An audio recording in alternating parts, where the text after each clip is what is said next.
Здравствуйте! Добро пожаловать на очередное видео. Саламатсызбы?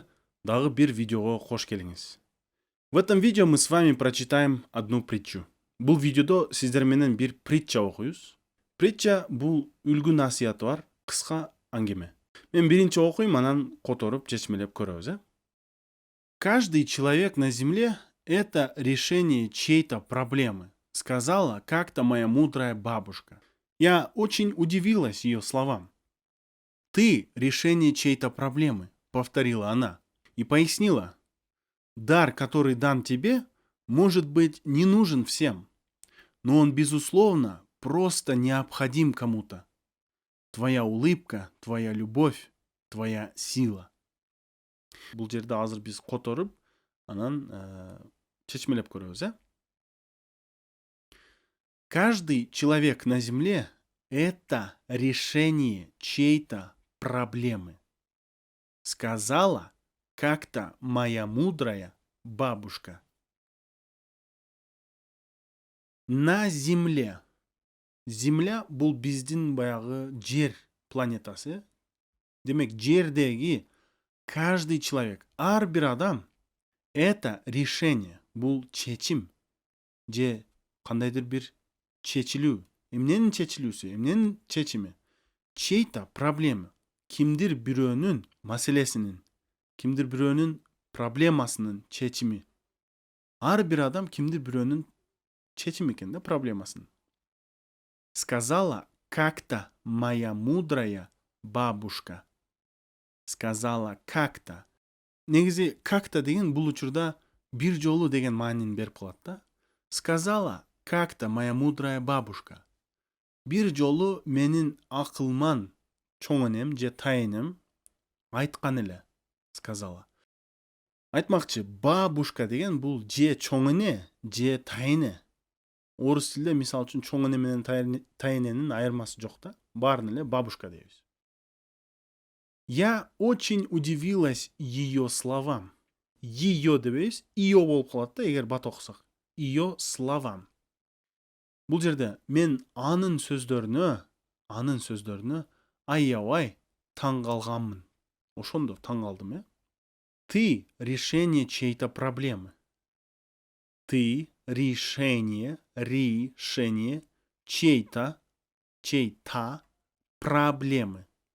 Сен кимдир бирөөнүн проблемасынын, кимдир бирөөнүн маселесинин чечимисиң. Повторила она. Кайталады ал. Повторила. Бул жерде көрдүңүзбү? Басым иге түшүнүп, ошондуктан повторила. Калган оолор а болуп калат. Эгер повтор деген сөз болсо, кайталоо. Повтор оого түшүп басым. Ошондо о кылып эле окумакпыз да. Повтор. Дагы бир кичинекей эреже. Бул жерде т тамгасы глухой болуп атат. В тамгасы звонкий болуп атат. Ошондуктан т глухой болгон үчүн в дагы глухой болуп, эмне болуп калат? Туура, ф болуп калат. Повторила. Бирок албетте эң жакшы үйрөнүү жолу бул канча көп уксаңыз, бара-бара оңой болуп бара берет, Повторила она. Ал кайталады. Же я повторяю еще один раз. Мен дагы бир жолу кайталайм. Демек, повторять бул кайталоо. И пояснила. Бул жерде пояснить деген бир нерсеге кошумча түшүндүрмө берүү. Же бир нерсени мындай түшүнүктүүрөөк кылып айтып кетүү.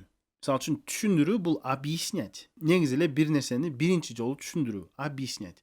А бул жерде пояснить бир нерсе түшүнүксүз болбой калган болсо, же бирөө бир нерсени анча жакшы түшүнбөй калган болсо, аны эгер бирөө пояснить этсе, ал кошумча түшүндүрмө берген сыяктуу болуп калат да. Бул учурда мисалы үчүн бул чоң энеси же тай энеси бир нерсени айтып берди да, небересинечи. Анан и пояснила, жана кошумча түшүндүрдү. Дар, который дан тебе, может быть, не нужен всем.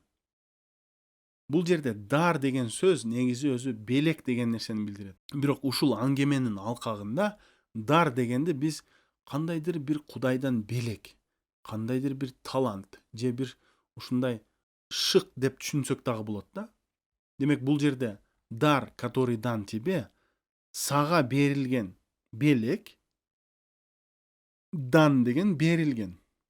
Саға берілген белек, балким, может быть, не нужен, керек емес всем, барына. Балким барына керек емес. Но он, бирок ал, безусловно. Безусловно деген сөзсіз. Негізі бұл жерде екі сөзден жасалған сөз. Бұл жерде условно. Условие деген сөз бар, бұл шарт деген, қандайдыр бір шарт. Демек, безусловно, ешқандай шартсыз, демек, сөзсіз. Ошондо ушул белек балким баарына керек эместир, бирок ал, но он сөзсүз просто необходим кому-то. Бирөө үчүн жөн эле зарыл. Демек, бул жерде аябай күчтүү сөздөр айтылып атат да. Сиз кимди бирөөгө ушунчалык керексиз да бул дүйнөдө. Сиз сөзсүз кимдир бирөө үчүн жаралгансыз да.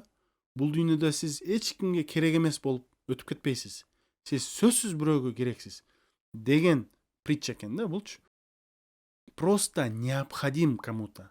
Негизи необходим деген сөз зарыл деген билдирет, бирок бул дагы эки сөздөн куралган сөз. Не жана обходим. Обходить деген сөз бар да, бир жерди айланып өтүү. Мисал үчүн, тети сууду деп элеби? Обходи, айланып өт, тийбей өт. А необходим деген ансыз өтө албайсың дегендей да. Необходим. Сөзсүз керек. Зарыл. Демек, эмне өзгерек? Твоя улыбка, твоя любовь, твоя сила. Сенин жылмаюң, сенин сүйүүң, сенин күчүң. Я надеюсь, вы научились чему-то в этом видео. Бул видеодо сиз бир нерсе үйрөндүңүз деп үмүттөнөм. Пожалуйста, подписывайтесь на наш канал. Биздин каналыбызга жазылыңыздар. Спасибо за просмотр. Көргөнүңүздөр үчүн чоң рахмат.